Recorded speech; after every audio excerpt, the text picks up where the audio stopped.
जीव जागो जीव जागो, गोरा चांद बोले।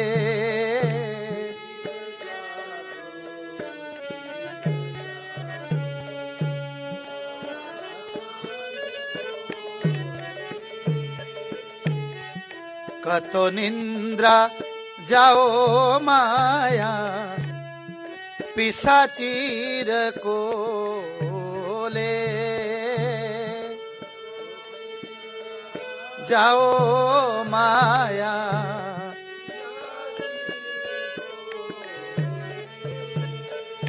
कतो निंद्रा जाओ माया, पिशाचीर को ले। जाओ माया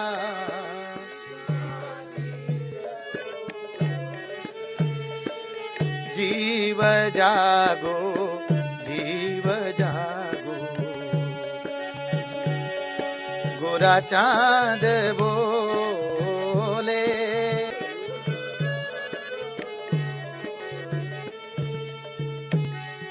भजीबो बोलिया ऐसे, संसार भीतरे।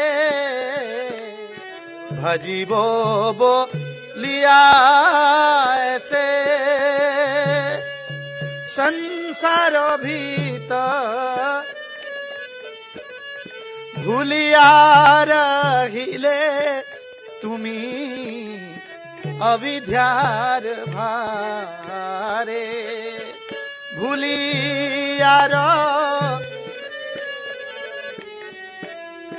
अविद्यार भारे। जीव जागो जीव जागो, गोरा चांद बोले। जीव जागो गोरा चांद बोले। तुम्हारो लईते आमी हाइनु अवतारो।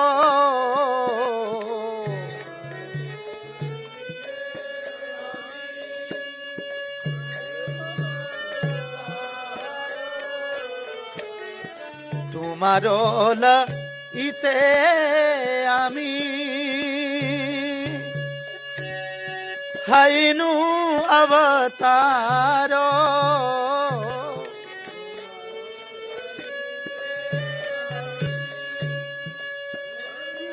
हाइनु अवतारो। आमी बिना बंधु आरो, के आछे तुम्हारो। आमी बिना बंधु आरो, के आछे तुम्हारो। जीव जागो जीव जागो, गोरा चांद बोले।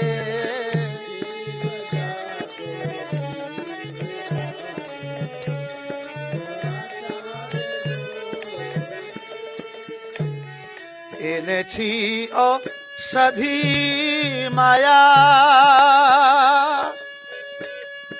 नासिवारो लागी। एने छी ओ सधी माया, नासिवारो लागी। हरि नामो महामंत्रो, लाओ तुमी मागी। हरि नामो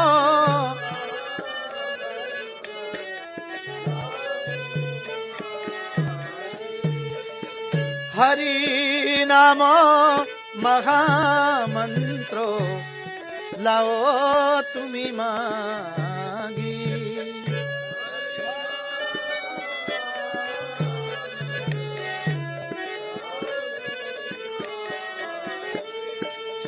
जीव जागो जीव जागो, गोरा चांद बोले।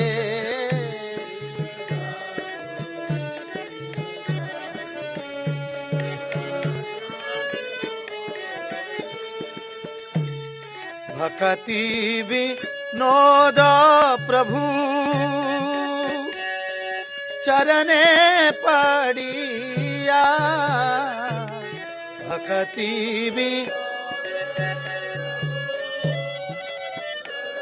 चरणे पड़ी। भक्ति विनोद प्रभु चरणे पड़िया। भक्ति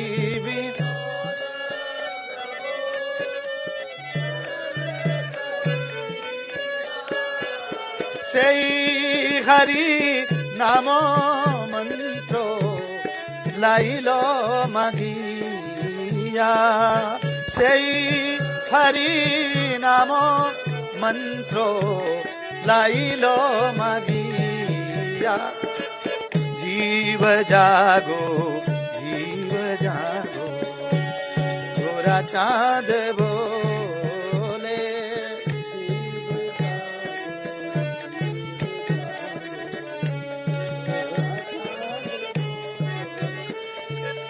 जीव जागो जीव जागो गोरा चांद बोले।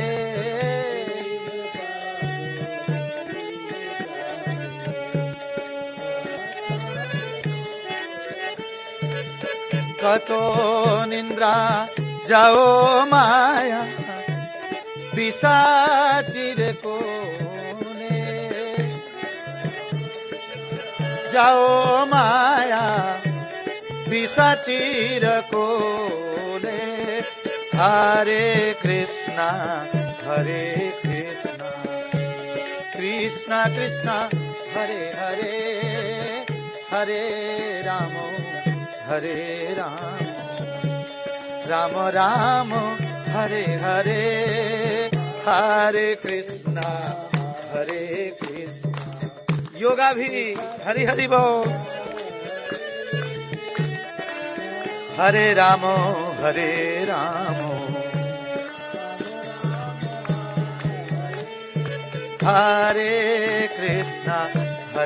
कृष्णा कृष्णा कृष्णा हरे हरे। हरे राम राम राम हरे हरे। हरे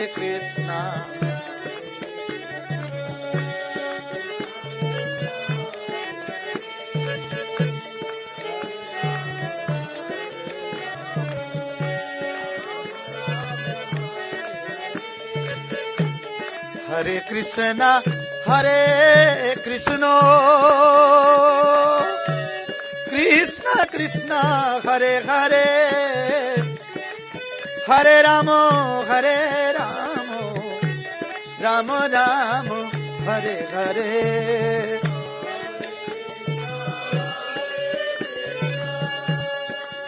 बीच में आवाज होनी चाहिए। हरे राम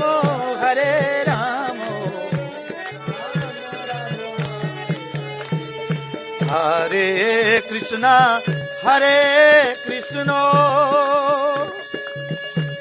कृष्णा कृष्णा हरे हरे। हरे राम राम राम हरे हरे।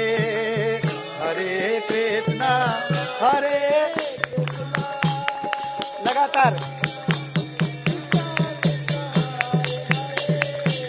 हरि बोल।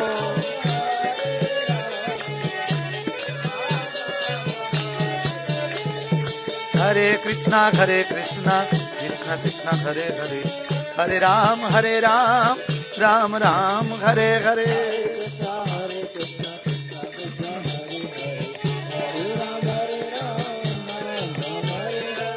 हरे कृष्णा कृष्णा कृष्णा हरे हरे। हरे राम राम राम हरे हरे। सबाई बोलो, सभी बोलिए। हरि बोल, हरि बोल, हरि बोल, गोरा हरि बोल। बढ़िया। श्रीला प्रभुपादो, प्रभुपादा, प्रभुपादा, जय प्रभुपादा।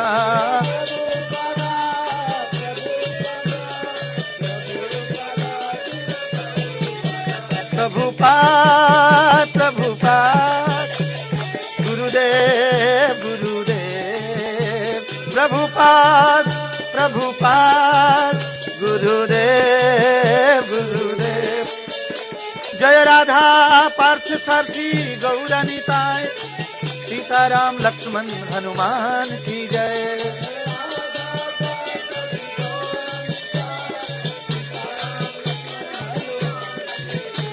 जय प्रहलाद नरसिंह, प्रहलाद नरसिंह, प्रहलाद नरसिंह, जय प्रहलाद नरसिंह।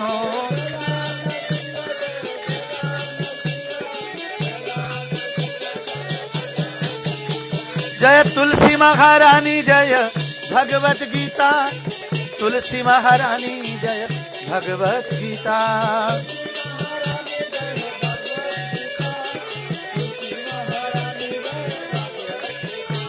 हरि बोल, हरि बोल, हरि बोल, हरि बोल, हरि बोल, हरि बोल, हरि बोल, हरि बोल, हरि बोल, हरि बोल, हरि बोल, हरि बोल, हरि बोल।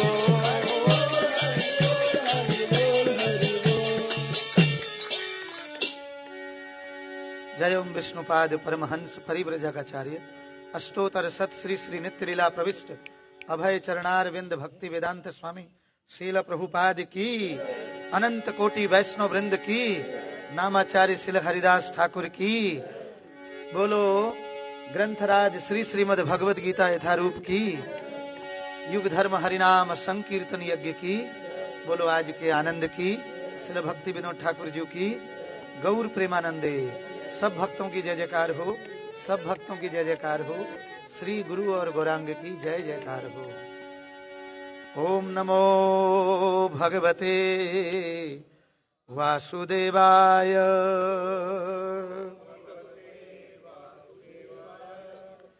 ओम नमो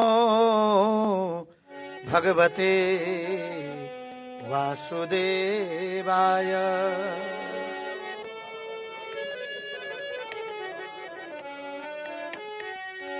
ओम नमो भगवते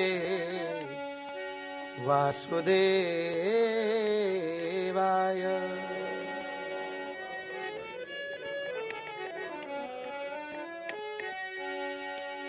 सब लोग मंगलाचरण निकालेंगे, इसमें 2-3 पेज के बाद आ जाएगा वो। ओम अज्ञान तिमिरांधस्य ज्ञानांजन शलाकया, 3 नंबर पेज है भगवद गीता में, 2 number page, first page, first. ओम अज्ञान तिमिरांधस्य ज्ञानांजन शलाकया चक्षुर उन्मिलितं येन तस्मै श्री गुरवे नमः। श्री चैतन्य मनोअभीष्टं स्थापितं येन भूतले स्वयं रूपः कदा मह्यं ददाति स्वपदान्तिकम्। वंदे अहम श्रीगुरो श्रीयुतपदकमलं श्रीगुरून् वैष्णवांश्च। श्रीरूपं साग्रजातं सहगण रघुनाथान्वितं तं सजीवं साद्वैतं सावधूतं परिजन सहितं कृष्ण चैतन्य देवं श्री राधा कृष्ण पदान् सहगण ललिता श्री विशाखान्विताश्च। हे कृष्ण करुणा सिंधु दीनबंधो जगतपते गोपेश गोपिका कांत राधा कांत नमस्तुते। तप्त कांचन गौरांगी राधे वृंदावनेश्वरी वृषभानुसुते देवी प्रणमामि हरिप्रिये वाञ्छाकल्पतरुभ्यश्च कृपा सिन्धुभ्य एव च पतितानां पावनेभ्यो वैष्णवेभ्यो नमो नमः। जय श्री कृष्ण चैतन्य प्रभु नित्यानंद श्री अद्वैत गदाधर शिवासादि गौर भक्त वृंद। हरे कृष्ण कृष्ण कृष्ण हरे हरे, हरे राम राम राम हरे हरे। तो इस भजन का अर्थ इस प्रकार से है। फिर हम भगवद गीता का श्लोक पढ़ते हैं। भजन गाए थे, जीव जागो गोरा चांद बोले, कतो निद्रा। यहाँ याओ लिख रखा है, उसको बंगला में जाओ बोलते हैं। जाओ माया पिशाचीर कोले। इसका मतलब है स्वयं चैतन्य महाप्रभु जो हैं वो माया से डसे हुए जीवों को, जैसे सांप का डसा हुआ भूल जाता है, उसका शरीर पीला पड़ने लग जाता है, और यहां तक कि अगर उसको दवाई ना दी जाए तो उसका खून जो है वो पानी भी हो सकता है और फिर मृत्यु हो जाएगी। जब शरीर में खून ही नहीं धड़केगा, जब ब्लड सर्कुलेशन बंद हो जाता है तो नाड़ी बंद हो जाती है। फिर शरीर की आत्मा नहीं मरेगी, शरीर मरेगा। तो यहां पर बता रखा है उसी प्रकार से जैसे सांप का डसा हुआ व्यक्ति को झाड़ फूस मंत्रों की शक्ति से उसका विष उतारना पड़ता है, उसी प्रकार हरे कृष्ण महामंत्र से चैतन्य महाप्रभु बोल रहे हैं, हे जीव जागो, और जाग करके क्या करो, मनुष्य योनि में ही तुम मेरा नाम ले सकते हो। चिड़िया अगर हरे कृष्ण बोलना चाहे नहीं बोल पाएगी। भैंस हरे कृष्ण बोलना चाहेगा, ह्वाई ह्वाई करेगा, वो उससे बोला नहीं जाएगा। बोलना भी चाहेगा तो प्रणाम भी करेगा तो दो पैर को आगे करेगा तो तब तक गिर जाएगा। वो उसका शरीर उपयुक्त शरीर नहीं है। हमारा शरीर उपयुक्त है, क्योंकि 84 लाख योनियों के बाद ये मनुष्य शरीर मिला है। तो भगवान जगाने के लिए बोल रहे हैं, जागो हे जीव जागो, और तुम माया द्वारा डसे गए हो। ये सांप का डसना तो तब भी कम है, माया के द्वारा डसा हुआ जीव, माया मतलब काम क्रोध लोभ मोह ईर्ष्या द्वेष, ये जो है मद मत्सर, मद मतलब अहंकार, और द्वेष ईर्ष्या। और सबसे बड़ी ईर्ष्या तो यह है, हम भगवान से ही ईर्ष्या करने लग जाते हैं। कृष्ण को भूल करके जब जीव इस संसार को भोगना चाहता है, या कृष्ण बनना चाहता है, या वो मालिक बनना चाहता है, ठीक है कि नहीं, चीजें सारी कृष्ण की हैं और उसको हम भोगना चाहते हैं विदाउट परमिशन, तो ये भोगने के कारण ही आज के श्लोक में भी यही भाव है कि भोक्तारम यज्ञ तपस्याम। तो जो यज्ञ है, यज्ञ की बात हो रही है, तो यज्ञ का मतलब क्या है, यज्ञो वै विष्णु। किसके लिए यज्ञ करना, यज्ञ का मतलब यज्ञ अर्थात कर्मणो लोको अयम कर्म बंधना। भगवान की खुशी के लिए जो कर्म किया जाता है उस कर्म को ही यज्ञ कहा जाता है। केवल स्वाहा स्वाहा ही यज्ञ नहीं है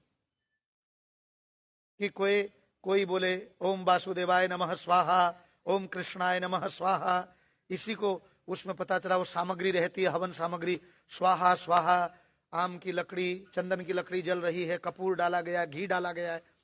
बोले यही नहीं है कलयुग में।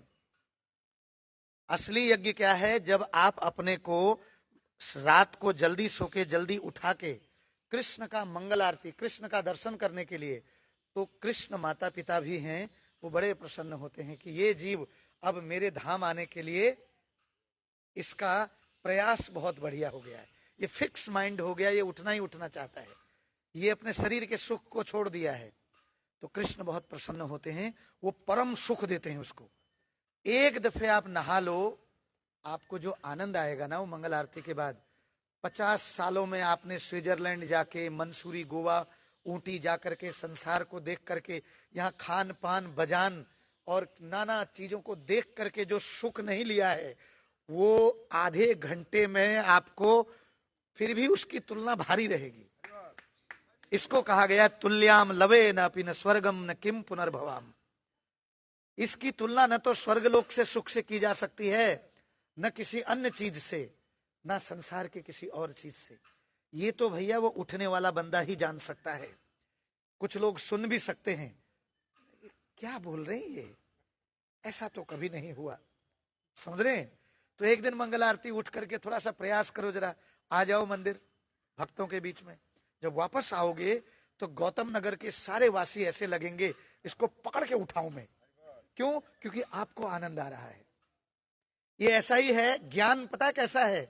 ज्ञान का मतलब है कि अभी शहद के शीशी के बाहर पढ़ा आपने, शहद बड़ा गुणकारी होता है, स्वास्थ्य के लिए अच्छा होता है, आंखों के लिए भी अच्छा होता है, इससे मोटापा नहीं आता है, इसमें डाल के पियोगे तो ये होता है। आपने पढ़ा हो खाली, लेकिन शीशी खोल के उसको चाटा नहीं। तो ये नहा करके मंगल आरती आना और फिर जप करना भक्तों के बीच में, ये चाटना हुआ। खाली नहीं तो ज्ञान होगा। सुशील जी को ये अनुभव, क्योंकि पूरे कार्तिक मास में यहां से आए। आपकी उम्र कितनी है प्रभु जी? अभी 65+। लेकिन ये शरीर की उम्र है, हम बूढ़े नहीं हैं। आत्मा कभी बूढ़ी नहीं होती है, ये तो शरीर बूढ़ा होता है। ठीक है कि नहीं? आत्मा एक जैसी रहती है हमेशा। नित्यो नित्यानाम चेतनस चेतना नाम। तो 90 साल का बूढ़ा व्यक्ति भी बूढ़ा नहीं है, ध्यान रखिएगा। एक है ज्ञान वृद्ध बूढ़ा, एक है शरीर से बूढ़ा।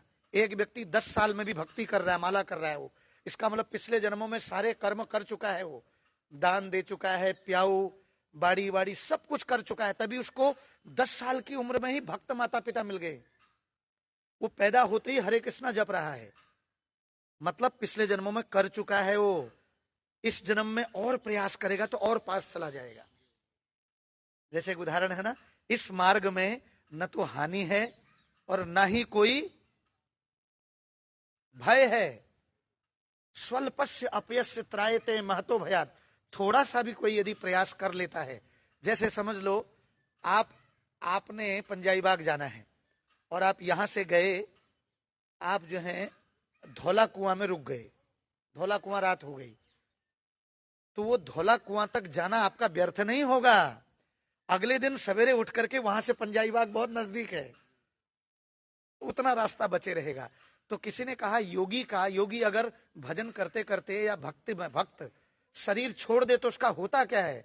तो भगवान बोलते हैं इस मार्ग में न कोई हानि है और न कोई घाटा, न कोई भय है। थोड़ा सा भी प्रयास, अजामिल जो है वो वैश्या से आसक्त हो गया था, जबकि पहले ब्राह्मण था, लेकिन वो आसक्ति भी उसको 80 साल तक वैश्या के संग हो रहा। उसके कितने पुत्र पुत्रियां, लेकिन लास्ट पुत्र का नाम उसने साधुओं के कहने पर नारायण रख दिया। तो अंत समय में वो इतना भोगों में रत था कि कृष्ण याद नहीं आए, लेकिन जब यमदूत आए उसको ले जाने के लिए तो क्या हुआ, उसके मुख से यमदूतों का रूप देख करके कृष्ण याद नहीं आए, लेकिन बेटा याद आया। तो बोला बेटा नारायण, बेटा नारायण। अब देखिए आनंद की बात, पुकारा था इंगित करके, इशारा करके बेटे को। यमदूत समझ नहीं पाए, क्योंकि यमदूतों को हरिनाम की महिमा पता नहीं है। कोई भाव से कुभाव से इशारा करके भी यदि नाम ले लेता है तो भी नाम तो प्रभु का है ना। वो यमदूत जो प्राण निकाल रहे थे, उसी वक्त विष्णुदूत आए, उन्हें बोला रुक जाओ, प्राण नहीं ले सकते हो। बोले क्यों? ये तो महापापी है, इसने तो सारे नियम तोड़ रखे छक करके। बोले नहीं, इसने अंत में नाम लिया है। भगवान ने बोला जो अंत में नाम लेगा मैं उसको सुरक्षा दूंगा। बोले बेटे का नाम लिया था इसने। बोले नहीं, ये बेटे का नाम नहीं है, ये किसका नाम है? ये नारायण जब ये पैदा हुआ था, क्या नारायण ले करके पैदा हुआ था?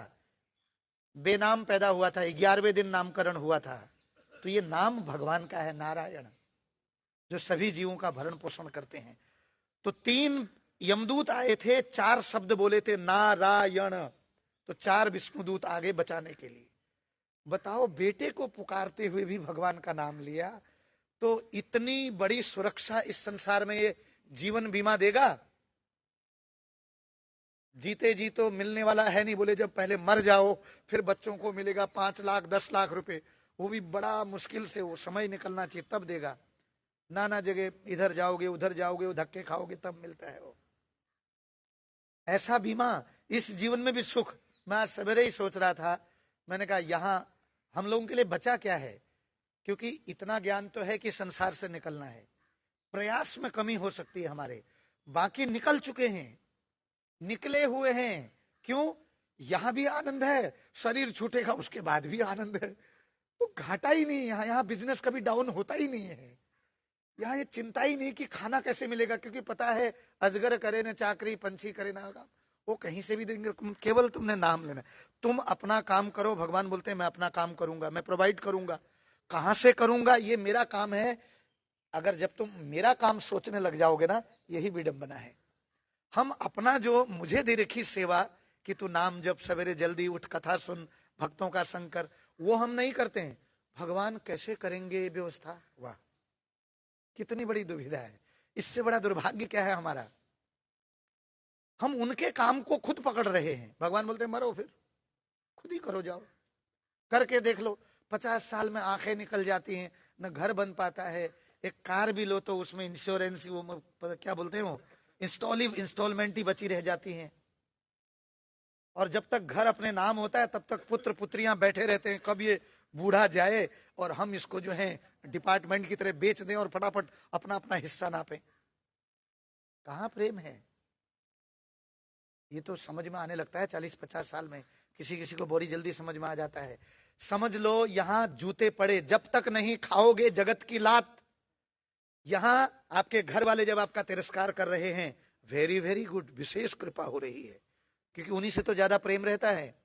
जब तक नहीं खाओगे जगत की लात, तब तक नहीं आएगी साधु संत की बात, समझ में नहीं आएगी साधु संत की बात या ये भगवत गीता की बात। ये लगेगा क्या ये पागल हो गए, सवेरे सवेरे यहाँ पर आकर के पता नहीं क्या बोल रहे। अरे पागल तो तू है भाई, जो हाँफ रहा है और भाग रहा है। हम लोग भी भाग रहे हैं, लेकिन ठाकुर जी का सुन करके, समझ रहे नहीं? तो ये तुम नहीं समझ पाओगे जब तक इस आनंद को नहीं लोगे, क्योंकि तुम मजे के चक्कर में हो। मतलब बड़ा मजा आया, संसार में मजा है, और मजा में सजा है, आनंद में कोई सजा नहीं है, हमेशा बने रहता है। तो ये मैं इसलिए इतनी बातें बता दिया कि यज्ञ जो है, जब तक ये नहीं समझेंगे कि कृष्ण ही परम भोक्ता हैं, सारी चीजें उनके भोगने के लिए हैं, हम भोक्ता नहीं है। उनसे हम परमिशन लेके जो भोग भोगते हैं, इसीलिए सैंक्शन बता रखा, विवाह यज्ञ, ठीक है कि नहीं, संतान यज्ञ, कन्यादान यज्ञ, ऐसे जितने भी हरिनाम यज्ञ, इसको यज्ञ बताया गया है नहीं? तो जो भगवान की मर्जी से उसको यज्ञ कहा गया है, उसके अलावा सभी क्या है, वो यज्ञ नहीं है, भगवान की प्रसन्नता के लिए नहीं है। हाँ जी, वो बंधन है, उससे बंधन लगेगा ही लगेगा, मतलब फिर से संसार रूपी जेल मिलेगी आपको। और यहाँ पर मृत्यु भी है, बुढ़ापा भी है, जन्म भी है, जन्म का कष्ट, मृत्यु का कष्ट, फिर से पढ़ाई का कष्ट। पिछले जन्म में जो पढ़ाई करी थी सब भूल जाओगे, लेकिन भगवत गीता पढ़ी होगी तो याद रहेगा वो। भगवान यही कहते हैं, संसार की चीजें हम भूल जाते हैं, हमने कल क्या किया, लेकिन ये याद रहता है सब। कितना फायदा ही फायदा है। तो इसलिए हे जीवो, भगवान बोल रहे हैं कि हे जीव जागो जागो, माया रूपी पिशाची की गोद में ये पिशाच है, पिशाची। कब तक नींद में सोए रहोगे? जैसे किसी को भूत चढ़ जाए, वो सब भूल जाता है, या कोई पागल हो जाए, कोमा में चला जाए, वो मेरी पत्नी कौन है, बच्चा कौन है, मेरा घर कौन सा था, उसको फिर याद दिलाना पड़ता है, एल्बम दिखानी पड़ती है शादी की, है नहीं? वो उन जगहों स्थानों में ले जाया जाता है। तो हम जन्मों से भूले हुए हैं भगवान को। इसीलिए जब हम भक्तों के संग वृंदावन जाते हैं या गीता सुनते हैं, तो हमको याद आने लगता है कि ये मैंने किया था पहले, सब देखा देखा जैसा लग रहा है मेरे को, सब समझ में आ रहा है। तो भैया इसीलिए लग रहा है, ठीक है कि नहीं? हमें याद आता है वही पुरानी चीज। जैसे आप जब शंख बजाओगे, तो जब तक शंख बजाओगे, कुत्ता अगर सुन ले शंख को, उसको पिछला जन्म याद आता है कि मैंने क्या गलत कर्म किए थे जिससे मैं कुत्ता बना। वो उतनी देर तक हु करते रहेगा वो भी। अब कभी भी देखिएगा, अगर कुत्ते के सामने शंख बजाओगे, वो मुंह ऊपर करके, वो भी जब तक शंख की ध्वनि बजेगी तब तक करता है वो। वैसे ही हम सबको भी याद आता है, जो हम वृंदावन आते हैं या कहीं और, तो मुझे देखा देखा देखा लगेगा क्यों नहीं, क्योंकि पिछले जन्म में भक्ति की है तो वृंदावन में आते थे, आसक्तियों के कारण फिर दोबारा जन्म मिला। तो लेकिन बड़ी जल्दी समझ में आ गया कि नहीं, भक्ति करनी चाहिए। तो बहुनाम जन्मनाम, ये इस्कॉन के भक्तों का संग भी उसी को मिलेगा जो अनेक, क्योंकि इस जन्म में कभी कभी देखा गया, जैसे एक प्रभु जी बोल रहे थे, ये माता जी अभी 8 बजे आएंगी, मतलब 8 या 8:30 बजे, या ये प्रभु जी 8, 8:30 आएंगे जिस वक्त लास्ट होता है। तो उसका मतलब है वो भी इस देवता के चक्कर में है, उधर देवता के चक्कर में, यहाँ पानी चढ़ाऊंगा, वहां पानी चढ़ाऊंगा, अनेक जन्मों में इस देवता की सेवा, उस देवता की सेवा, ये पानी की सेवा, वहां प्याऊ करने के बाद ये समझ में आता है कि नहीं नहीं, कृष्ण के अंदर ही सर्वदेवमय सभी देवता भी हैं। उनकी कृष्ण कर्म, कृष्ण भक्ति कैले सर्व कर्म कृत है, कि कृष्ण की भक्ति करने से ये सभी देवी देवताओं की भी पूजा हो जाती है। यही तो आज के श्लोक में बता रहे हैं, है नहीं? तो आगे बोलते हैं, जन्म के समय तुम प्रतिज्ञा करके आए थे कि संसार में आकर मैं आपका भजन करूंगा, परंतु अविद्या के प्रभाव से तुम सब भूल गए।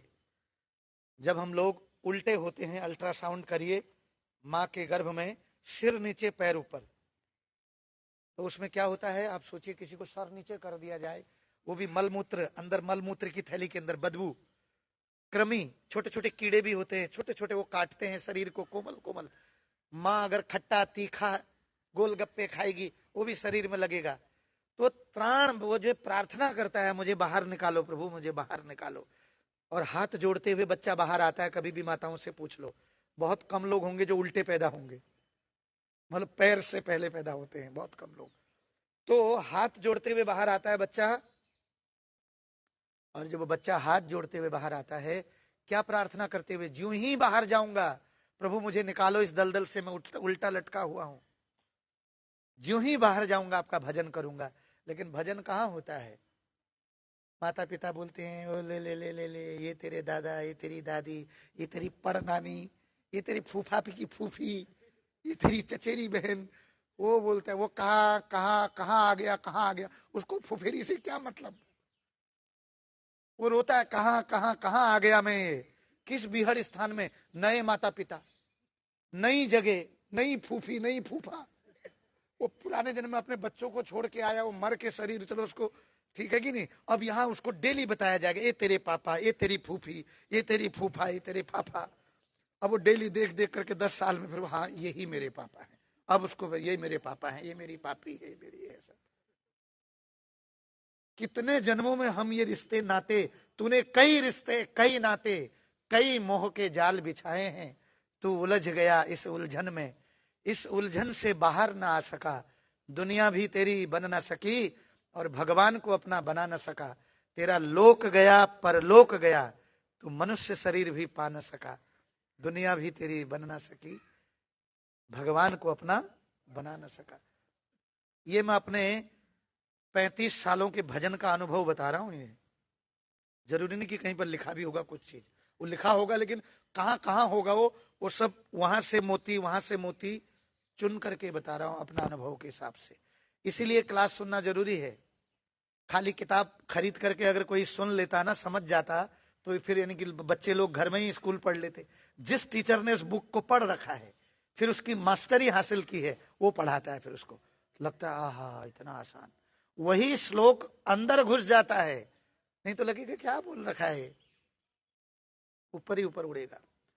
तो आगे कहते हैं, तुम्हें अपने धाम ले जाने के लिए ही मैंने अवतार लिया है, मुझे छोड़कर इस संसार में तुम्हारा बंधु कौन है, मेरे से बड़ा मित्र कोई नहीं है, क्योंकि मैं कछुए का अवतार ले लिया, मैं मीन का अवतार ले लिया, बुद्ध का अवतार लिया, मैं राम के रूप में आया। किस लिए आया मैं? मेरे उस जगत में तो 3 हिस्से में मेरे भक्त ही भक्त, 75% भक्त मेरी सेवा करते हैं, मैं उनको छोड़ के तुम्हारे लिए क्यों आऊंगा? तुमने तो कभी इच्छा भी नहीं करी थी कि मैं धाम जाऊं, फिर भी मैं, क्योंकि तुम मेरी ही संतान हो, भटक गए हो, मैं तुम्हारे लिए ये बन के आया हूं, तुम्हें ले जाने के लिए आया हूं, और माया को नाश करने के लिए अथा माया के चुंगल से छुड़ाने के लिए मैं ये हरिनाम मंत्र रूपी औषधि लेकर आया हूं, तुम इसे मांग लो। अरे भैया मांग मत लो, ये हरे कृष्णा भक्त, हरे कृष्णा के भक्त तो स्टॉल लगाए रहते हैं, जहां प्रोग्राम होता है,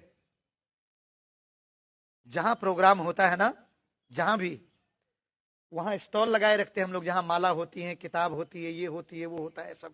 पहले ठाकुर जी को दिखा देना फिर इधर पे, है ना, समझ रहे हैं?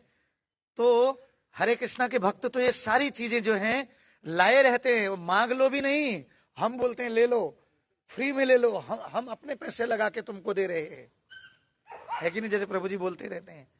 तो भक्ति विनोद ठाकुर जी बोलते हैं कि महाप्रभु बोल रहे हैं कि मांग लो इस औषधि को, उसी हरिनाम महामंत्र औषधि को श्रील भक्ति विनोद ठाकुर जी ने श्रीमन महाप्रभु जी के चरणों में पकड़ करके, चरणों में पढ़ करके मांग लिया है। तो बोलते हैं भक्ति विनोद ठाकुर जी ने महाप्रभु जी के चरणों में पढ़ करके मांग लिया है। बोले मैंने तो महाप्रभु जी के चरणों में पढ़ के ये महामंत्र मांग लिया है। बोले तुम भी मांग लो, है नहीं? ये दया करने के लिए महाप्रभु स्वयं कृष्ण जो हैं चैतन्य महाप्रभु बन करके आ गए कि हे जीव, इस हरे कृष्ण महामंत्र को अपना लो, इसमें ही तेरा भला है। ये जो संसार के तुम जो है झूठे नाम यश के चक्कर में फंसे हुए हो, ये यश भी टेम्परेरी है और ये दुख भी टेम्परेरी है, ये जवानी भी टेम्परेरी है, धन यौवन, ये धन भी टेम्परेरी है। धन यौवन ऐसे उड़त जैसे उड़त कपूर, समझ रहे नहीं? भक्तों को दिखाना है ना। तो अब आते हैं श्लोक पर, तो सब लोग दोहराइएगा। 16 नंबर श्लोक है आज, 136 नंबर पेज है, अध्याय 3। अध्याय का नाम है कर्म योग। कर्म को कैसे योग बनाएं, योग मतलब भगवान से जोड़े, जो हम कर्म करते हैं उनको भगवान से कैसे जोड़े, और वही भक्ति योग बन जाएगा। फिर दोहराएं सब लोग। एवं प्रवर्तितम चक्रम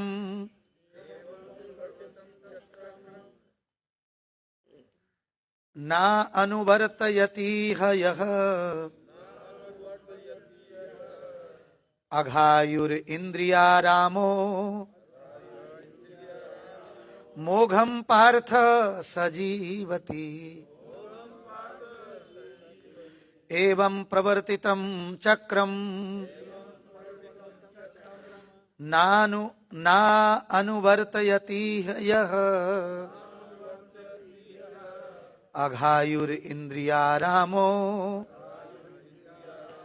मोघम पार्थ सजीवति। एवं प्रवर्तितं चक्रम ना अनुवर्तयति यः, दूर वाले भी उधर थोड़ा पार्क पे देखा। अघायुर इंद्रियारामो मोघम पार्थ सजीवति। दोहराइए। एवं प्रवर्तितं चक्रम ना अनुवर्तयति यः अघायुर इंद्रियारामो मोघम पार्थ सजीवति। एवं प्रवर्तितं चक्रम ना अनुवर्तयति यः अघायुर इंद्रियारामो मोघम पार्थ सजीवति।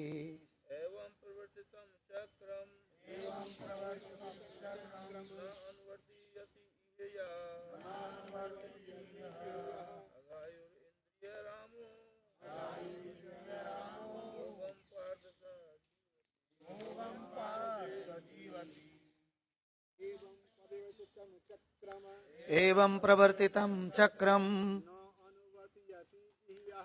ना अनुवर्तयति यः अघायुर इंद्रियारामो मोघम पार्थ सजीवति। Very good. दो लोग भी बोल सकते हैं। ना अनुवर्तयति यः अघायुर इंद्रियारामो मोघम पार्थ सजीवति। एवं प्रवर्तितं चक्रम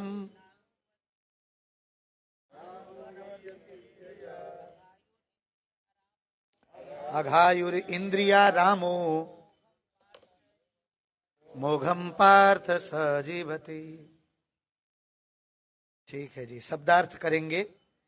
बोलिए एवं इस प्रकार प्रवर्तितम वेदों द्वारा स्थापित चक्रम चक्र न नहीं अनुवर्तयति ग्रहण करता है।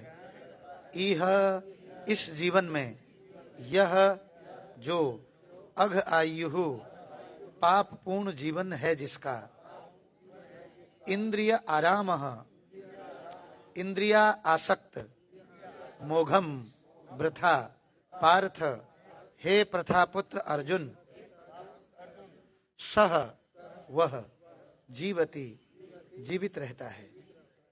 अनुवाद और तात्पर्य परम महाभागवत जगत गुरु श्रील प्रभुपाद जी के द्वारा अनुवाद इस प्रकार से है, मेरे पीछे दोहराएं। हे प्रिय अर्जुन, जो मानव जीवन में इस प्रकार वेदों द्वारा स्थापित यज्ञ चक्र का पालन नहीं करता, वह निश्चय ही पापमय जीवन व्यतीत करता है। ऐसा व्यक्ति केवल इंद्रियों की तुष्टि के लिए व्यर्थ ही जीवित रहता है। अनुवाद है, इस श्लोक में भगवान ने कठोर परिश्रम करो और इंद्रिय तृप्ति का आनंद लो इस सांसारिक विचारधारा का तिरस्कार किया है। लोग बोलते ना खाओ पियो ऐश करो, कल किसने देखा है, तो इसको बोलते हैं फुलिश पर्सन, पढ़ा लिखा मूर्ख। खाली खाओ पियो और ऐश करो, कैसे ऐश करोगे पता है? मांस खा करके ऐश कर सकता है कोई? मांस का लोथड़ा, वो घर को किचन को भी उसने शमशान बनाया और शरीर को भी शमशान बनाया। बोलो खाओ, बोलो क्या खाओ, पता ही नहीं है क्या खाना है। तो यहां पर भगवान यज्ञ बनाने के लिए क्यों कह रहे हैं? जैसे देखिए, मैं इसको अर्थ पढ़ूंगा लेकिन इससे पीछे थोड़ा मैं जा रहा हूं, ध्यान से, ठीक है? तो इसको मैं केवल अनुवाद पढ़ूंगा 11वें नंबर श्लोक से। यज्ञों के द्वारा प्रसन्न होकर देवता तुम्हें भी प्रसन्न करेंगे। इस तरह मनुष्यों तथा देवताओं के मध्य सहयोग से सबों को संपन्नता प्राप्त होगी। अब भगवान देवताओं के लिए क्यों बोल रहे हैं? भगवान बोल रहे हैं कि देवता लोग एक एक चीज के अधिष्ठाता हैं। पवन देवता जो है हवा के देवता है, इंद्र वर्षा का देवता है, ठीक है कि नहीं? ब्रह्मा जी सृष्टि करते हैं, शिव जी जो है संहार करते हैं, देवी दुर्गा जी स्थिति बनाए रखती हैं, है नहीं? और इसी प्रकार गणेश जी विघ्न दूर करते हैं। नरसिंह भगवान को अपने इष्ट के रूप में उनकी कृपा से, तो देवी दुर्गा जो भी क्या करती हैं, स्थिति बनाती हैं, वो भगवान की कृपा से स्थिति बनाती हैं। शिव जी संहार करते हैं, वो भी भगवान की कृपा से। ब्रह्मा जी सृष्टि करते हैं, तो भगवान की कृपा से। ये समझना जरूरी है। तो ये भगवान की सरकार हुई। तो भगवान कहते हैं जो सरकार है उसका विधायक का भी तिरस्कार नहीं होता है, तो विधायक का भी सम्मान किया जाता है। यदि विधायक को भी के हिसाब से भी चलोगे तो विधायक को जो मिलता है पैसा, वो उसको फिर क्या करेगा? उस एरिया की भलाई में लगाएगा। तो उसी प्रकार देवी देवता भी जो देते हैं, भगवान बोल रहे हैं, वो मेरे द्वारा ही दिया हुआ प्रदत्त करते हैं, लेकिन डायरेक्ट उनकी सेवा करना वो अविधि पूर्वकम है कि नहीं? तो लेकिन ये जो देवताओं को मैंने सूर्य देवता, चंद्र देवता, सूर्य का देवता, अब सूर्य देवता को हम यदि प्रणाम करते हैं कि भगवान ने आपको नियुक्त किया है प्रकाश देने के लिए, तो आप तो प्रकाश अपने समय से दे रहे हो, लेकिन मैं सूर्य उठने के बाद उठता हूं, मैं अपना कर्तव्य का पालन नहीं कर रहा हूं। मनुष्य योनि होकर के, एक श्लोक है भागवत में कि जो व्यक्ति सूर्य के निकलने के बाद उठता है, सूर्य उसकी आयु को बहुत जल्दी छीन लेता है, लेकिन जो सूर्य से पहले उठता है, निसंदेह वो मंदिर भी जाएगा, उसको वो माला भी करेगा, है नहीं? तो उसको वो उसकी आयु बढ़ जाती है इस जीवन में भी, और अगले जीवन में तो खैर वो चिरंजीवी हो ही जाता है भगवान के धाम जाकर के। तो ये समझना है कि देवताओं के सहयोग से और मनुष्यों के मध्य जो है ये संपन्नता प्राप्त होगी। जैसे इंद्र क्या करते हैं? वर्षा करते हैं। तो अब अगले ही श्लोक में देखिए, जीवन को विभिन्न आवश्यकताओं की पूर्ति करने वाले विभिन्न देवता यज्ञ संपन्न होने पर प्रसन्न होकर तुम्हारी सारी आवश्यकताओं की पूर्ति करेंगे। जब हम बोलते ना ओम सहना सबना भू सहना भूतो, जब यज्ञ के लिए ये जो वैदिक मंत्रों का उच्चारण होता है ना, देवताओं का आवाहन करते हुए भगवान की पूजा होती है, शरणागत भगवान को होता है, तो इन उपहारों को देवताओं को अर्पित किए बिना भोगता है वह निश्चित रूप से चोर है। तो देवता भी भगवान को देते हैं। आपने देखा होगा गांव में जब अनाज होता है तो सबसे पहले वो बोलते हैं सत्यनारायण मंदिर में, बोले इनकी विष्णु जी को, लक्ष्मी नारायण जी को इस अनाज को हम पहला अनाज वहां चढ़ा के आएंगे। बल्कि खीर बनाई जाती है और भगवान को भोग लगाया जाता है कि प्रभु चावल हुए हैं, गेहूं का पूरियां बनती हैं, ये पूरी, तो उसके बाद वो और अनाज को खाते हैं। ये मैंने, हम जहां जन्म लिए हैं पहाड़ों में, वहां ही देखा है, उसके बिना नहीं खाते हैं। तो ये बहुत बड़ी बात है शिक्षा के तौर पर, कम से कम पूरे अनाज का पहला हिस्सा तो भगवान को लगाया, अब वो पाप नहीं खा रहे हैं। अदरवाइज अगले ही श्लोक में देखिए, अब ये बता दिया गया क्या, यज्ञ शिष्टा सिनह संतो मुच्यन्ते सर्व किल विषय भुंजते ते त्वघम पापा ये पचंत आत्म कारणात्। 13वां नंबर श्लोक है ये, 16 से 3 श्लोक पहले। भगवान के भक्त सभी प्रकार के पापों से मुक्त हो जाते हैं क्योंकि वे यज्ञ में अर्पित किए भोजन, ब्रैकेट में प्रसाद लिख रखा है, प्रसाद को ही खाते हैं। हम लोग तो और शुद्धिकरण बोलते हैं, प्रसाद को ही पाते हैं, क्योंकि प्रसाद पाया जाता है, खाया नहीं जाता है। खाया तो होटल की चीजें जाती हैं जो बिना भोग लगी हुई हैं, है नहीं। जो भोग लग जाए वो प्रसाद है। प्र मतलब प्रभु, सा मतलब साक्षात, दो मतलब दर्शन। तो भगवान में और उनके प्रसाद में कोई भी अंतर, कृष्ण और कृष्ण प्रसाद में कोई अंतर नहीं है। एक दफे उनको भोग लग गया, वो भगवान का उच्छिष्ट हो गया, भगवान ने उसको देख करके शुद्ध बना दिया। यदि उस प्रसाद को खाते हो तो आपका प्रसादे सर्व दुखा नाम हरिष्यति सन है। प्रसाद से क्या होगा, आपका ये शरीर जो है पवित्र होने लगेगा, और पवित्र मन, पवित्र ब्लड, पवित्र हृदय, पवित्र विचार, पवित्र बुद्धि से ही आप उन परम पवित्र को समझ सकते हो। तो इसीलिए प्रभुपाद जी बोलते थे, मुख से नाम, उसी जिह्वा से नाम लेना है, उसी जिह्वा से कृष्ण प्रसाद पाना है। ये कृष्ण को भोग लगाना भी यज्ञ है, अलग यज्ञ नहीं है कुछ। नहा करके ये शरीर कृष्ण का है, इसको स्वच्छ बनाना है, इसमें 12 तिलक लगाने हैं, फ्रेश कपड़े पहनने हैं और भगवान के मंदिर जाना है, ये यज्ञ है। और कोई यज्ञ नहीं है जी कि खाली स्वाहा स्वाहा यज्ञ है। और फिर जो नाश्ता बनाते हो वो कृष्ण की खुशी के लिए, थोड़ा बढ़िया, एक ही चीज क्यों खिलाऊं, 2-2 चीज, कभी अभाव नहीं होगा आपके घर में। ये मत सोचना कमी, ये तंगी तब आती है जब खाली खुद खाते हैं, पता चला एक चीज भी नहीं खा पा रहे। कृष्ण के लिए बना रहे हो भाई, 2-3 आइटम बनाओ बढ़िया से, चलो जितनी भी बनाते हो। अभी शुरुआत में ये भी बोले दो, कोई बोलेगा ये समझ में नहीं आया, चलो जिसके बाद जितना एक ही बना रहे हो कोई बात नहीं, उसको तो भोग लगाओ, लेकिन तुलसी डाल करके उसमें, नहीं तो भगवान स्वीकार नहीं करेंगे। भोग लगाते ही वो योग हो गया। ये कर्म को क्या बनाया आपने, जो टाइटल है योग बना दिया, योग मतलब जोड़ दिया कृष्ण से। अब ये अन्न पाप नहीं हुआ, अब ये अन्न पुण्य हो गया, प्रसाद हो गया, और इसको खाने से प्रभु के साक्षात दर्शन हो जाएंगे। ये आपको बांधेगा नहीं, नहीं तो उस अन्न में किसान की मेहनत लगी है, 6 महीने वो रात रात भर जागा है, सुअर के लिए, हाथी के लिए, कहीं हाथी इसको खा ना जाए। फिर उसको कितने लोग बोरा से लाद करके अनाज मंडी में लाते हैं, कितने भाई लोग ट्रकों से ला करके फिर वो जगह जगह दुकान में पहुंचाते हैं, उन सब की मेहनत लगी हुई है। फिर दुकानदार वहां बैठ करके 12 घंटे बैठ करके बेचता है उसको। हम सोचते हैं पैसों से खरीद लिया, भैया पाप ही पाप है उसमें, कितनों की मेहनत लगी है। वो शुद्ध तब होगा जब ठाकुर जी को भोग लगाओगे। ये ध्यान रखना कभी भी। तो मैं पूरा खोल करके इसलिए बोलता हूं, ये भले ही बातें आपने सुनी हो लेकिन फिर भूल जाते हैं जीव, भूलने की प्रवृत्ति है। तो आज से बिना भोग लगाए नहीं पाना है, ये सबसे पहले अपने जीवन में गांठ बांध लीजिए, तब आप भक्त कहलाओगे। नहीं तो भक्त, यदि कभी ऐसी स्थिति आ जाए बिना भोग लगाए खाना पड़े, तो श्री विष्णु श्री विष्णु श्री विष्णु, जैसे ट्रेन में है, या हरे कृष्ण महामंत्र बोल के हाथ जोड़ के, तब भी उसके नेगेटिव चीजें चली जाती हैं। समझ लो जिसने बनाया है वो क्रिकेट मैच देख रहा है, या फिर वो पता चला फिल्मों के बारे में सोच रहा है कुछ और, समझ रहे नहीं, तो वो नेगेटिविटी उसमें आ गई है। किसने बनाया भोजन, अब आपने हरे कृष्ण महामंत्र बोल दिया, वो शुद्ध हो गया, इतने से वो शुद्ध हो जाता है। आप सोचिए, इन बातों को कोई सोचता है संसार में?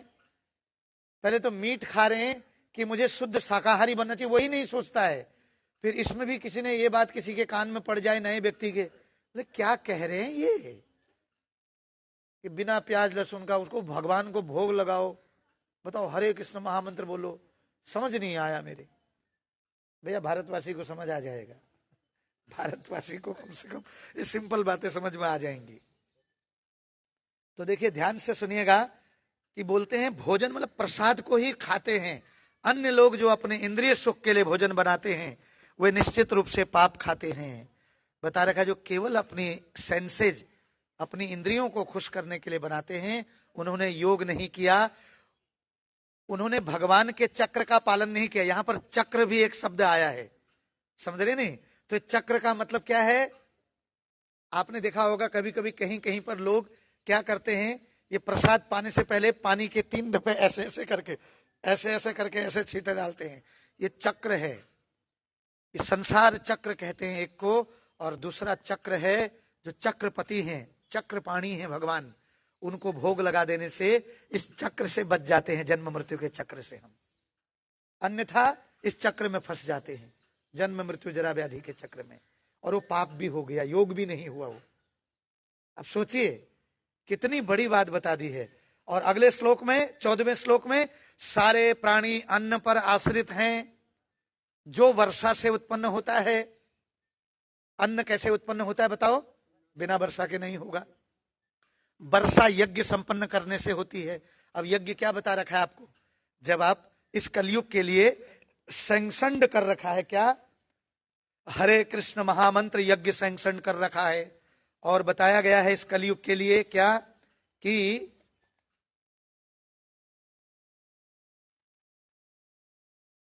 चार, इस कलयुग का महामंत्र, इस कलयुग का जो महामंत्र है वह है हरे कृष्ण कृष्ण कृष्ण हरे हरे, हरे राम राम राम हरे हरे, इति षोडशकम नाम नाम कली कलमस नाशनम। कलयुग के कलमस का नाश होगा, ये 16 शब्दों से।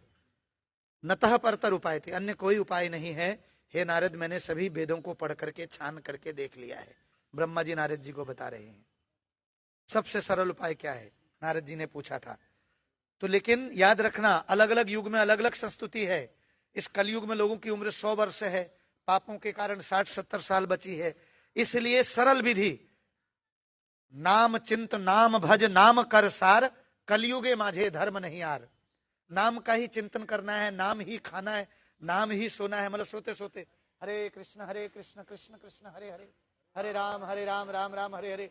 उठते ही भगवान को प्रणाम, हरे कृष्ण कृष्ण कृष्ण हरे हरे, हरे राम राम राम हरे हरे। नहाने लगो, हरे कृष्ण कृष्ण कृष्ण हरे हरे, हरे राम राम राम हरे हरे। प्रसाद पाओ, उससे पहले भी प्रसाद प्रार्थना, हरे कृष्ण कैसेट चला दो। यह है यज्ञ करना। शमशान घाट पे भी अगर किसी कोई, मान लिया आप जा रहे हो, रिश्तेदार कोई गया है, शरीर छोड़ दिया है, वहां भी महामंत्र बोलते रहो, उसका भी उद्धार हो जाएगा। उसकी आत्मा जो यमपुरी जाने वाली थी नहीं जाएगी, उसके निमित्त वो महामंत्र समर्पित कर दो। वेरी गुड, बहुत बढ़िया। तो लेकिन याद रखिएगा, सतयुग का महामंत्र क्या है? सतयुग का महामंत्र अलग था। नारायण परा वेदा, नारायण परा अक्षरा, नारायण परा मुक्ति, नारायण परा गति। ये सतयुग का महामंत्र था। त्रेता युग का महामंत्र है राम नारायणांत मुकुंद मधुसूदन, कृष्ण केशव कंसारे, हरे वैकुंठ बामन। ये जपते थे त्रेता युग में। उम्र होती थी 10,000 वर्ष। सतयुग की उम्र 1,00,000 वर्ष होती थी। इसीलिए तो विश्वामित्र जी बोलते ना 60,000 साल तक उन्होंने तपस्या करी। तो 60,000 साल तपस्या कैसे करी? क्योंकि सतयुग में आए थे वो, 1,00,000 वर्ष उम्र होती थी। तो इसलिए त्रेता युग में 10,000 वर्ष उम्र, और द्वापर में महामंत्र क्या था? हरे मुरारे मधु कैटपारे, गोपाल गोविंद मुकुंद सौरे। यज्ञेश नारायण कृष्ण विष्णु निराश्रयम मां जगदीश रक्ष। ये द्वापर युग का महामंत्र था। कलयुग का महामंत्र क्या है बोलिए? हरे कृष्ण कृष्ण कृष्ण हरे हरे, हरे राम राम राम हरे हरे। तो इससे क्या है देखिए, तो द्वापर युग की उम्र बता रखा है 1000 वर्ष होती थी। कलयुग में 1 जीरो हटा दो, 100 वर्ष उम्र केवल। तो इसलिए नाम एक आधार नाम गुण गाना बस हो गया, यही यज्ञ हो गया।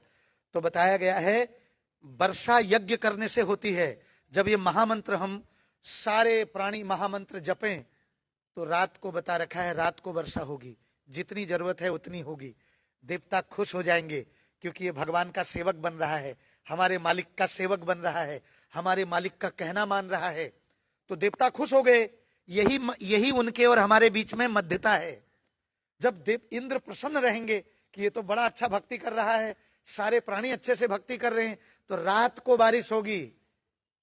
ज्यादा बारिश नहीं होगी, ज्यादा ठंडी नहीं होगी, ज्यादा गर्मी नहीं होगी। सारे वृक्ष पेड़ फल पौधे पृथ्वी माता अच्छा अनाज देगी, अनाज महंगा नहीं होगा।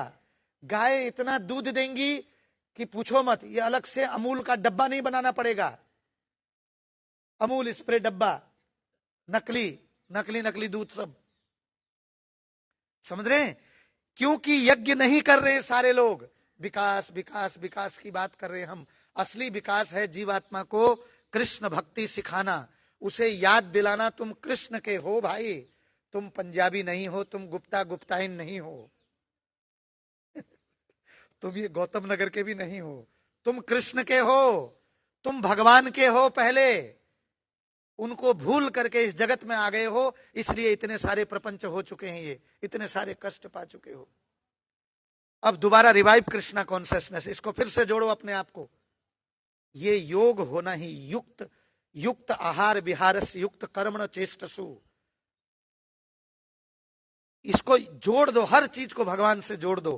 तो क्या कह रहे हैं, कितनी सुंदर बात कह रहे हैं देखिए कि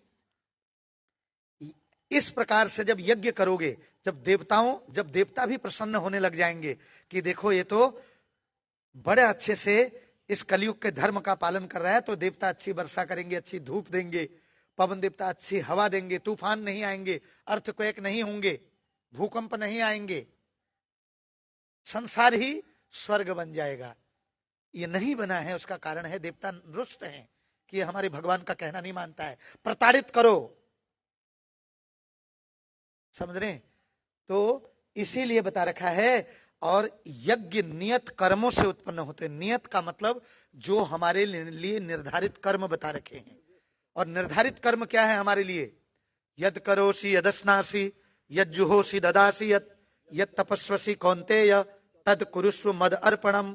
तुम जो कुछ करते हो, चाहे आप सवेरे जिम जा रहे हो तो क्या करो, माला लेते हुए जाओ, जिम तक माला करते हुए जाओ, ठीक है?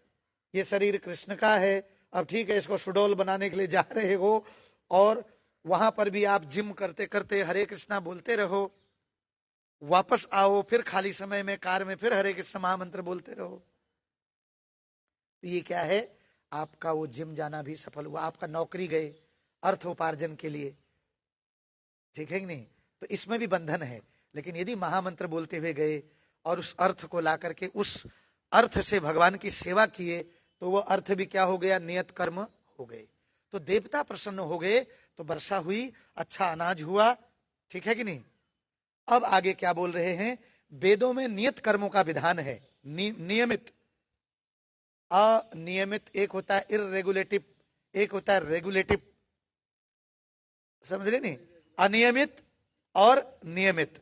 तो नियमित कर्मों का विधान है, आज उठ गए फिर 10 दिन उठे ही नहीं, ऐसा नहीं।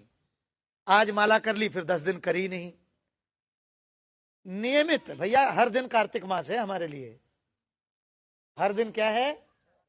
हाँ जी, हम लोग सीजनल फ्रॉक्स नहीं है, बरसाती मेढक कि बरसात में ही निकले। वी ऑल आर, भक्त का मतलब होता है उस सदा का भक्त है, वो 9 दिन का भक्त नहीं है। 9 दिन नवरात्रे, 10वें दिन सारी कसर तोड़ दी, मीट मांस सारा प्याज लहसुन।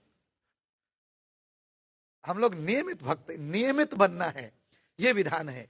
और ये वेद, जब नियमित बनोगे तो भगवान बोलते हैं मैं भी नियमित तो तुमको आनंद दूंगा, फिर आनंद में कमी नहीं रहेगी। क्यों प्रभु जी? वेद साक्षात श्री भगवान परम ब्रह्म से प्रकट हुए हैं।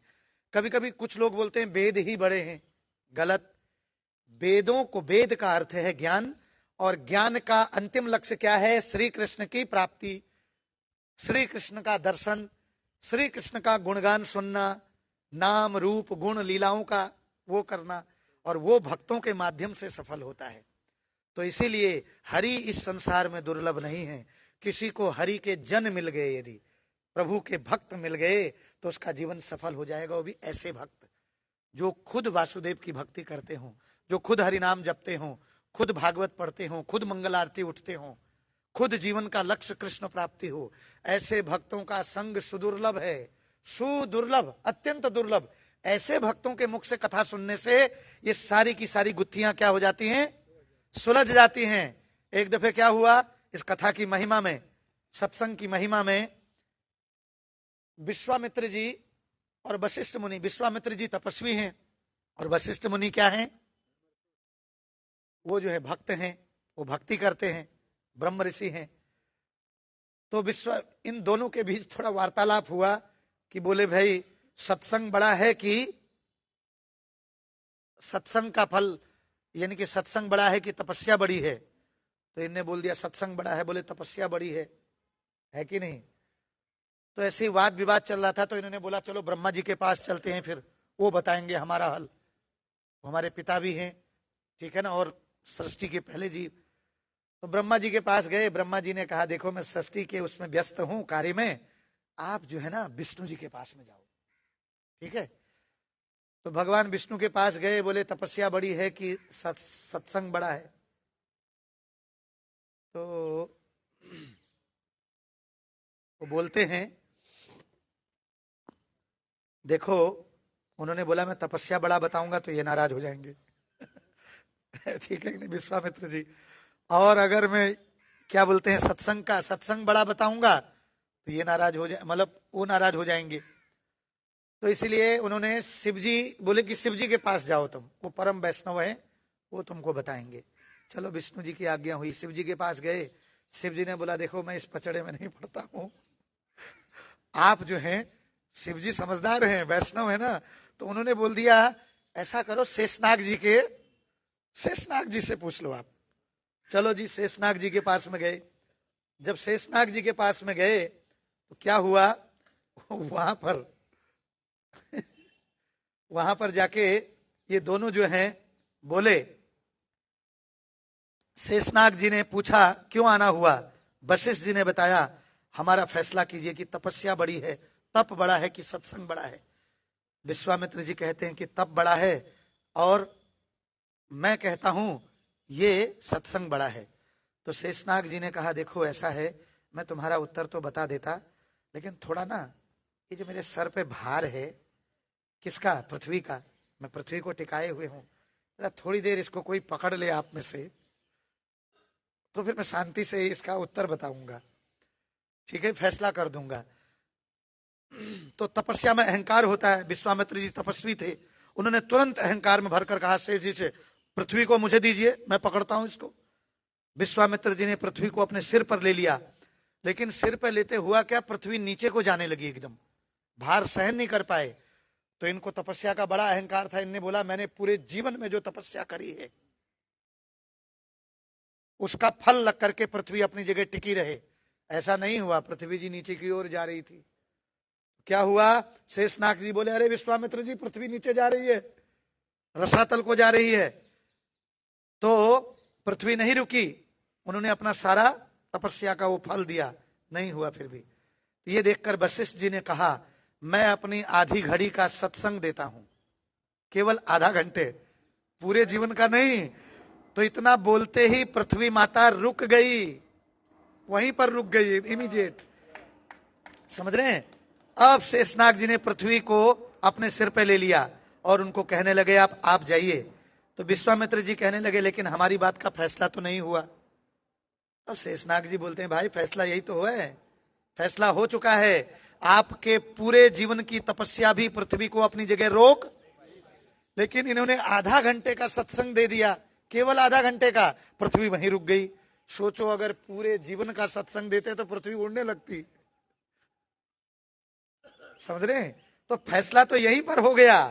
तो इसीलिए क्या कहते हैं, आपने सुना होगा, एक घड़ी आध घड़ी आध पुनि आध, संगत साधु संतों की हरे कोटि अपराध। एक घड़ी, उसमें भी आधा घड़ी, आधा में भी आधा 15 मिनट, और उसका भी ये तो छोड़िए, हमारे अन्यत्र शास्त्रों में तो ये बता दिया गया है कि साधु संग साधु संग साधु संग सर्वशास्त्र कय, लव मात्र साधु संग सर्व सिद्धि है। लव मात्र मतलब 1 सेकंड का भी पता नहीं कौन सा हिस्सा। अब सेकंड कितनी, क्षण, क्षण जो है देखो, समझ लो 5 सेकंड का एक क्षण होता है। कभी कभी क्षण ये भी बोलते हैं, क्षण जो है ऐसे होता है, एक क्षण बोलते हैं ना, तो सेकंड ऐसे हुआ। तो वो एक झलक देखा, इतने में भी शुद्ध साधु संतों की कृपा बरस जाती है। अब इसको अगले हफ्ते बताएंगे कैसे एक क्षण में भी कृपा हो जाती है, ठीक है कि नहीं? कुछ सस्पेंस रखना चाहिए, अगले हफ्ते के लिए भी क्रेज बना रहे, वो सुनना है हमें, ये अगले हफ्ते बताएंगे। तो आप सोच सकते हैं एक घड़ी आध घड़ी।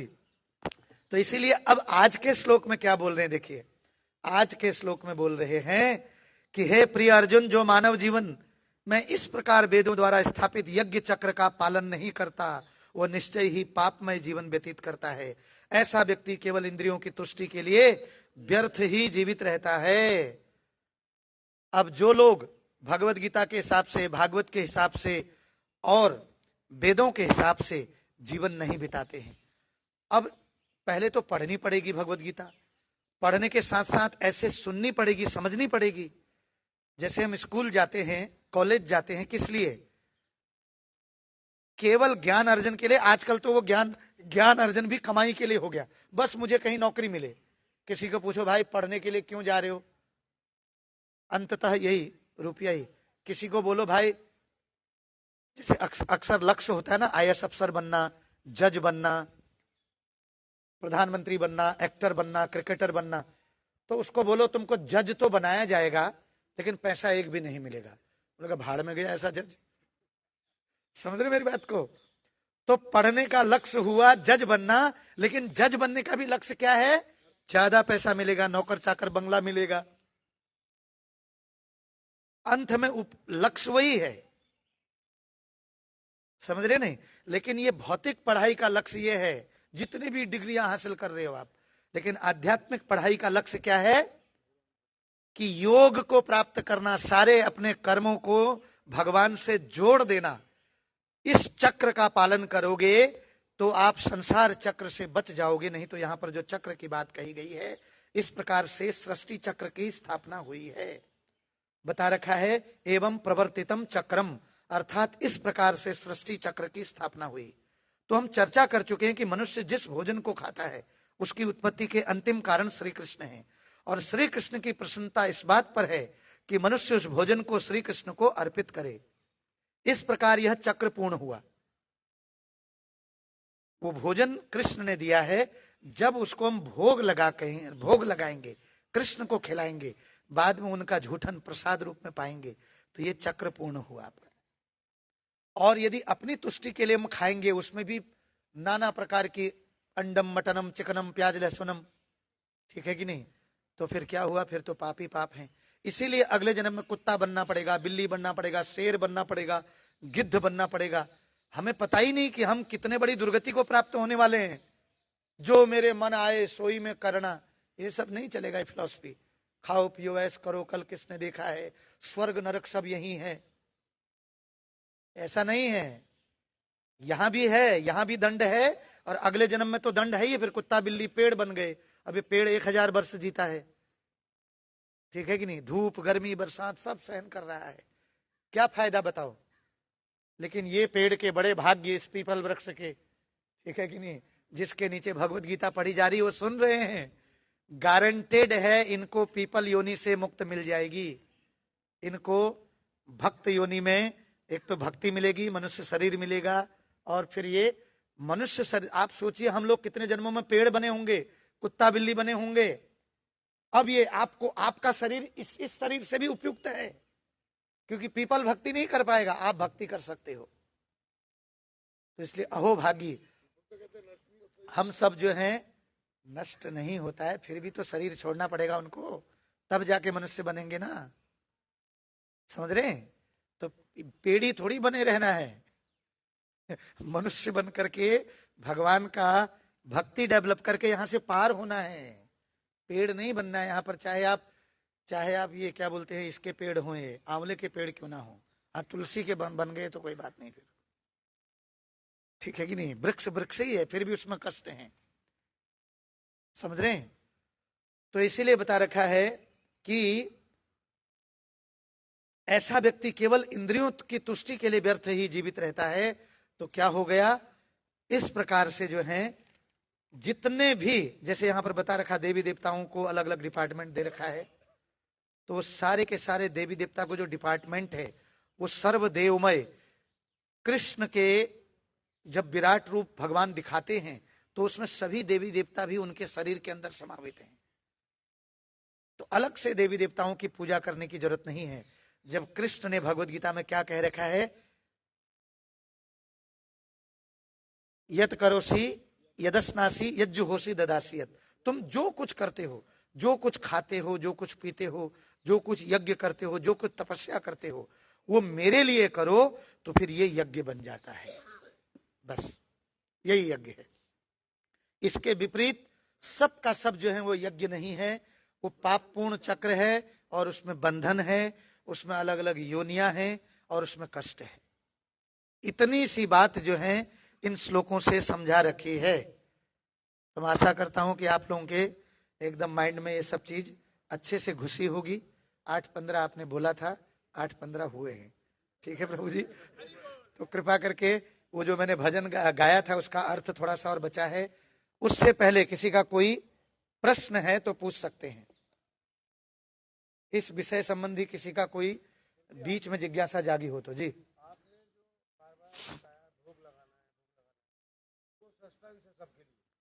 नहीं, अब सस्पेंस नहीं है, संसारिक लोगों के लिए होगा। फिर भी एक बार ना उसको उसके कहते हैं ना इंग्रेडिएंट्स बता दीजिए कैसे करना है। तो आप जाइए तुलसी महारानी को प्रणाम करिए, जी हाँ, पत्ता लीजिए, उनको धो करके उसको स्नान करा के उनको कटोरी में रखिए, क्या भोग लगा रही है। कई बार हाँ करके रह जाते भोग लगाते। बिल्कुल बिल्कुल। जैसे जब उजाला हो जाता है तो तुलसी जी को हम द्वादशी के दिन तुलसी नहीं तोड़ते हैं, केवल द्वादशी को, क्योंकि एकादशी जी को तुलसी महारानी जो है रात को वो जागती है कृष्ण की सेवा के लिए। संडे नहीं है, संडे ऐसा नहीं है वैष्णवों के लिए। तो बाकी संडे हो चाहे द्वादशी हो, जल भी चढ़ाओगे, अगरबत्ती भी दिखाओगे, ठीक है, लेकिन केवल उनके कान नहीं खींचोगे। अब आप सोए हो, आपका कान खींच दूं, आपके बाल खींच दूं मैं, तुलसी जी एकादशी को सोई हैं, इसलिए उस दिन नहीं तोड़ते हैं, द्वादशी के दिन बस। बाकी उजाले में तुलसी जी को तोड़ के कटोरी में रखिए, और जब तुलसी जी को तोड़ते हैं बड़े सावधानी से बाएं हाथ से पकड़ के दाएं हाथ से चुने, और ये प्रार्थना करें कि हे तुलसी महारानी, मैं आपको कृष्ण की सेवा के लिए तोड़ रहा हूं, तो जो भी मेरे से आपको कष्ट हुआ है इसके लिए क्षमा चाहता हूं। उसको ला करके धो करके, क्योंकि तुलसी के बाहर रख के कभी कभी उसमें डस्ट भी पड़ी होती है, उसको कटोरी में रखे रहें, और भगवान की कटोरी में, अपनी झूठी खाई हुई कटोरी में नहीं। भगवान का बर्तन अलग होगा, चाहे होगा स्टील का ही हो, चाहे चांदी का हो, चाहे सोने का हो, यथाशक्ति आपकी उतनी ही कटोरियां, चम्मच भी, गिलास भी सब भगवान का अलग होगा। और उसमें सारा, जब बंगाल उड़ीसा में जाएंगे वो बड़े वाले कटोरे में भगवान के ना चावल रख करके फिर उसको ऐसे कर देते हैं, वो एक साइज बन जाता है बहुत अच्छा। और बगल में चपातियां, हल्का सा घी लगा हुआ गाय का, और सब्जियां सब उसमें, दाल, जल अलग, सब में एक एक तुलसी डाल देते हैं। फिर उसको ढक करके किसी की नजर ना पड़े, भगवान का भोग है, पहले भगवान की ही नजर पड़े।